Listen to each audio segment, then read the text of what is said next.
नमस्कार, मैं हूं सैयद सुहेल। यूपी यात्रा का कारवां देश ही नहीं दुनिया के प्राचीनतम शहरों में शुमार, जिसे आप शिव की नगरी के नाम से जानते हैं, मंदिरों का शहर कहते हैं, गलियों का शहर भी कहते हैं, इसे आप दीपों की नगरी के नाम से भी जानते हैं और साथ ही साथ ज्ञान की नगरी भी कहते हैं। हम वाराणसी पहुंच चुके हैं।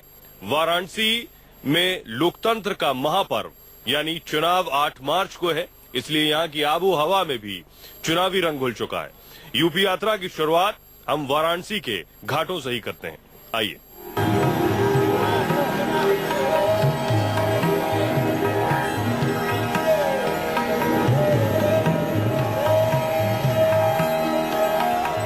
घाट घाट, गली गली, इस नगरी में आपको घंटियों की आवाज सुनाई देगी। आस्था में डूबे लोग दिखाई देंगे।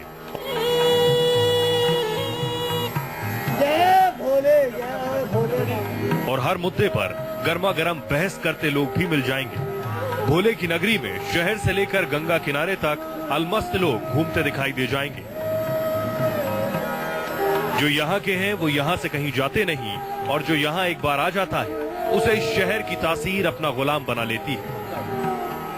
80 घाट से लेकर दशाश्वमेध घाट तक देसी साधुओं के साथ विदेशी साधुओं का भी जमघट है। वो भारतीय संस्कृति को अदब से प्रणाम भी करते हैं। हमें घाट पर एक फक्कड़ बाबा भी मिले। सियासी माहौल है, ऐसे में हमने पूछ लिया कहीं कुछ बदलाव भी हुआ। आप कब से हैं बनारस में? जन्म से हैं। तो बनारस में पिछले 5 साल में कुछ बदला है? आपको लगा कुछ हो रहा है या नहीं हो रहा कुछ?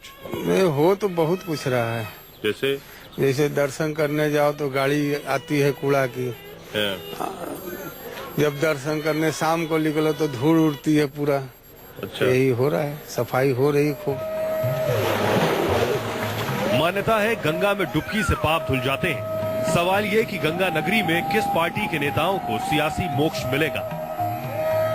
क्या माहौल लग रहा है चुनाव में? चुनाव का माहौल तो पड़ रहा है। वोट 11 तारीख को मालूम पड़ेगा। बनारस में भी ठीक ही है। बीजेपी कह रहे हैं लोग। अच्छा जी। हर गंगा 5 साल में कुछ कामकाज हुआ है? हाँ, काम अच्छा हुआ। गंगा का सफाई का काम हुआ है, बहुत काम हुआ है। यूपी सरकार ने? यूपी सरकार तो ऐसे ही है साहब, बस काम बोलता है बस। देखिए कामकाज बहुत सुंदर हुआ है।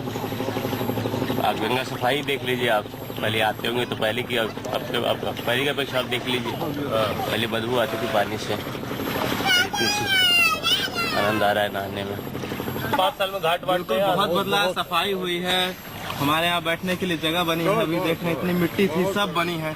तो ये सब हुआ है मोदी जी के कारण। एक बार उन्होंने यहाँ पे फरसा चला और इसका विकास देखिए किस प्रकार। और घाटों के पीछे ये घाट बहुत सुंदर है। बिजली नहीं आती है, ईद पर आती है, ऐसा है क्या? जी हाँ, ऐसा है। बिल्कुल ऐसा है। भेदभाव तो होता है। घाट पर ऐसे लोग भी हैं जिन्होंने पीढ़ी दर पीढ़ी इन्हीं घाटों पर बदलती सियासी लहरों को देखा है। हमने उनसे जाना वाराणसी में क्या कुछ बदलाव हुआ है और इस बार गंगा की लहरों पर कौन सवार होगा। 18-19 साल में क्या बदला है यहाँ? कुछ खास नहीं बदला है, खाली थोड़ी बहुत मट्टी जो जमी थी यहाँ मट्टी हट गई और गंगा का पानी तो जस का तस है, बल्कि गंगा जी की पानी और काला हो गया है इस समय। किसकी फिजा है इस बार? फिजा तो अभी किसी की क्लियर नहीं है, क्लियर बता नहीं सकता। 50-60 साल से मेरा दुकान लग रहा है, हम लगा रहे हैं। उसके बाद हमारी माँ लगाती रही। घाट कभी सुधार तो भई नहीं किया। अब ये मोदी आए हैं, जब से आए हैं ये कुल खाली सफाइया हो रहा है। जीतेगा मोदी। अच्छा, तब माहौल क्या है इस बार वाराणसी में? माहौल बनाया जा रहा है। माहौल तो कुछ नहीं था, 4 दिन से माहौल बनाया जा रहा है। जितने 20 MP और MP MLA पैसा लगा करके माहौल बनाया जा रहा है। इससे पहले क्या माहौल था? कौन जीत रहा है बताइए? अरे माहौल जितना बनेगा वो जीतेगा। जनता तो जो देती है वही बोलती है। कौन जीतेगा इसके बारे में कहा नहीं जा सकता, क्योंकि यहाँ पर जो श्यामदेव चौधरी थे उनको हटाया गया है, तो कुछ लोग उससे काफी नाराज है और कुछ कहा नहीं जा सकता। पूरे प्रदेश में संशय की स्थिति बनी है। पूरे प्रदेश में कौन आएगा, सपा और भाजपा के बीच में लड़ाई लग रही है और कांग्रेस और BSP का कहीं कोई नामो निशान नहीं दिखाई दे रहा है।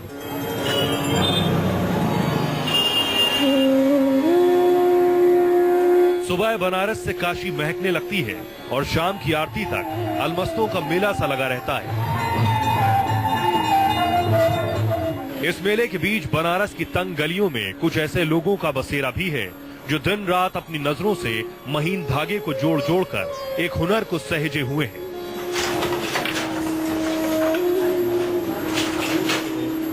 महफूज 40 साल से इस पेशे में है।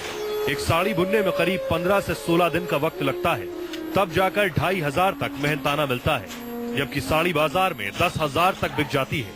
रंग बिरंगी बनारसी साड़ी बुनते बुनते इनकी जिंदगी के रंग फीके हो चुके हैं। बताते हैं बुनकर के हाल पर किसी को तरस नहीं आता। तो ये कि हर बार अभी चुनाव है 8 मार्च को, हर बार चुनावों में होता है कि सबको बुनकरों की याद आती है, नेताओं को। चुनाव से पहले कहा जाता है कि आपको बिजली भी मुफ्त दी जाएगी, रियायत मिलेगी, आपके लिए और भी राहत की चीजें आपको दी जाएंगी जिससे आपका काम आगे बढ़ाया जाए। अब तक कुछ हुआ है जमीन पर, आपको लगता है? ऐसा कुछ नहीं, हम लोगों के सामने ऐसा कुछ नहीं आया। खाली बस इलेक्शन के मौके पर बातें खूब होती हैं, आता कुछ नहीं है। हम लोगों को कुछ भी आज तक नहीं मिला। किसी तरह की कोई रियायत नहीं, कुछ कोई रियायत नहीं, कोई भी रियायत हम लोगों को नहीं मिली आज तक। काम की हालत पहले के मुकाबले कैसी है? पहले, आज के 20 साल पहले तो काम बहुत अच्छा था। 20 साल से दिन ब दिन बिगड़ती ही जा रही है। तंगहाली में कुछ सहारा मिले, इसलिए महफूज के साहबजादे मुर्तजा भी वालिद के साथ इस पेशे में आ गए। पढ़ने का दिल बहुत चाहता है, लेकिन पैसे नहीं होने से पढ़ नहीं पाए। सवाल ये कि आखिर हर बार चुनावों में बुनकर याद तो आते हैं, लेकिन उनसे किए वादे नेता क्यों भूल जाते हैं? पढ़ाई के इस पेशे में जुटने की वजह थी कि कोई आमदनी थी, पढ़ने के पैसे नहीं थे, पैसे पढ़ते, इसी मजबूरी की वजह से यहाँ पे आना पड़ा। पढ़ाई आपने कितनी की? 5 क्लास। उसके बाद पढ़ाई 5 क्लास के बाद छोड़ दी, घर का हालात देखते हुए। आपका मन था पढ़ने का, आप चाहते थे पढ़ना? हाँ, अभी मन है, अभी मन है। हालात नहीं है वैसा। जो भारत सरकार की योजना है या उनके जो ब्यूरोक्रेट्स हैं और जिनको ग्रास रूट तक पहुंचाने की जिम्मेदारी है, ये पूरी तरीके से फेल्योर हैं। और कोई भी योजना, चाहे प्रधानमंत्री फिर घोषणा कर दे, मैं समझता हूँ इसका बेनिफिट बुनकरों तक नहीं मिल पाएगा। एक तरफ बुनकर परेशान है, दूसरी तरफ बुनकरों की बनाई साड़ियाँ जिन दुकानों पर बिकने के लिए जाती हैं, उनकी हालत भी मंदी से खस्ता है। बनारस के 80 घाट से अब रुक करते हैं बनारस की एक और पहचान, बनारसी साड़ी की ओर। आइए।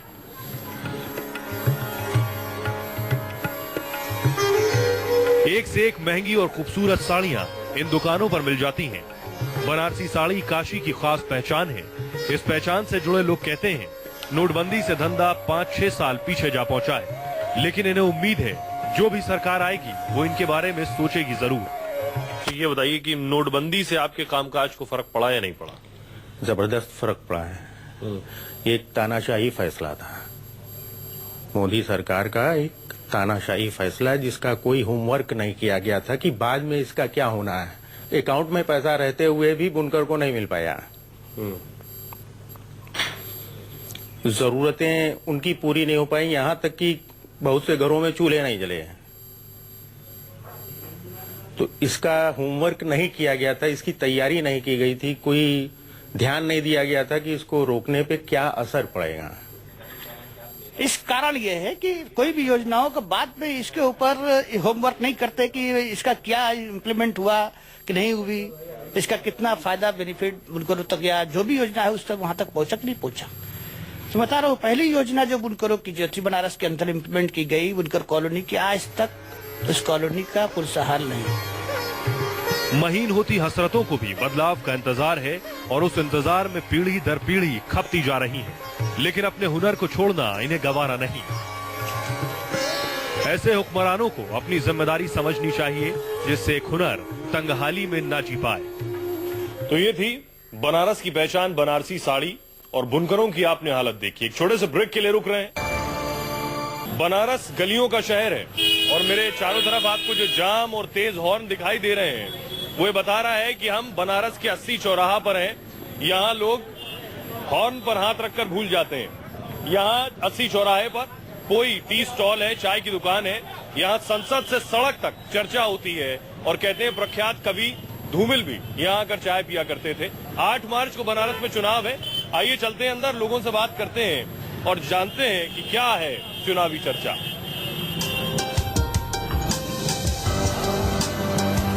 कुछ लोग अंदर मौजूद हैं। हाँ भैया, क्या माहौल है यहाँ का? वही माहौल चलती फिरती है, सबकी जो है मिली जुली सरकार बनेगी, हर तरह की जो है दिन भर समस्याएं यहाँ पे। मिली जुली सरकार बनेगी, इन्होंने शुरुआत कर दी है। कुछ बुद्धिजीवी लोग बैठे हैं यहाँ पर और सबके हाथ में चाय भी है। यहाँ का क्या माहौल लग रहा है आपको? यहाँ का माहौल जो है, यहाँ पर 8 सीट मतलब कांग्रेस जीतने जा रही है, गठबंधन 8 बनारस का। ये तो ऐतिहासिक बात बता रहे हैं, कह रहे हैं 8 सीट कांग्रेस जीतने जा रही है। ऐसा कुछ नहीं है। देखिए, ऐसा है कि एक दल से प्रेम होता है अपने। नहीं, पहले इनसे पूछे कांग्रेस पाई कितनी सीटें यहाँ? नहीं, ये कांग्रेस की बात नहीं है। ये कांग्रेस जो है जब एकदम खत्म भी हो जाएगी तभी कांग्रेसी तो खत्म नहीं ना होंगे। मोदी जी ने कहा कि दिवाली पर बिजली गुल है और ईद पर बिजली आती है। गलत है, दोनों पर बिजली समान है। दोनों पर, ईद पर भी मिलता है और दिवाली पर भी मिलता है और होली पर भी मिलता है। ईद है, बकरीद है, शुभरात है, कोई चीज है तो 24 घंटा बिजली एकदम पर्याप्त हो जाता है। और बिजली के साथ साथ सफाई व्यवस्था, रात के 10 बजे झाड़ू लगता है। नोटबंदी कोई मुद्दा है चुनाव में या नहीं, ये इनसे पूछते हैं। बिल्कुल है। आप छोटे व्यापारियों से पूछे, छोटे जो ये कार्य करने वाले जो दुकानदार हैं उनसे पूछे, फुटकर जितने भी रोजगार करने वाले लोग हैं सारे लोग नोटबंदी से प्रभावित हैं। छोटा सा तो बता रहा हूँ, हमारे बहुत बड़े उस्ताद हैं, वही आपके चकाचक जी, उनका ये कहना है, चकाचक बनारसी, उनका कहना है कि मेरे एक मित्र ने कहा कि इस बार यदि आएगा चुनाव तकदीर आजमाएंगे। यूं तो चाहे जिस क्षेत्र से लड़ेंगे हम अपने विरोधियों से ज्यादा वोट पाएंगे। फिर भी मैंने सोचा ये कि उत्तर या दक्षिण से जहाँ से कहेंगे आप वहीं से लड़ाएंगे। और मैंने कहा उत्तर से लड़िए चुनाव, राम चाहेंगे तो दक्षिण में खुद चले जाएंगे। हाँ सर, कौन आ रहा है? गाड़ी की बात नहीं करते, भाजपा आ रही है। बड़े कॉन्फिडेंस से कह रहे हैं भाजपा आ रही है। नहीं, भाजपा नहीं आ रही, भ्रम में है, कांग्रेस आ रही है। भाई साहब भ्रम में है, ये भ्रम में है एकदम। प्रथम नंबर पे तो वास्तव में भाजपा आ रही है, लेकिन सेकंड नंबर पर कांग्रेस और माया हमारा विकल्प है। जाते जाते कुछ चुनावी हो जाए। नेता कुछ हैं परदेसी, साथ क्या निभाएंगे। नेता कुछ हैं परदेसी, साथ क्या निभाएंगे। सुबह पहली फ्लाइट से घर को लौट जाएंगे। परदेसी मोदी जी जब तलक विपक्षी हैं तब तलक ही सुधरे हैं।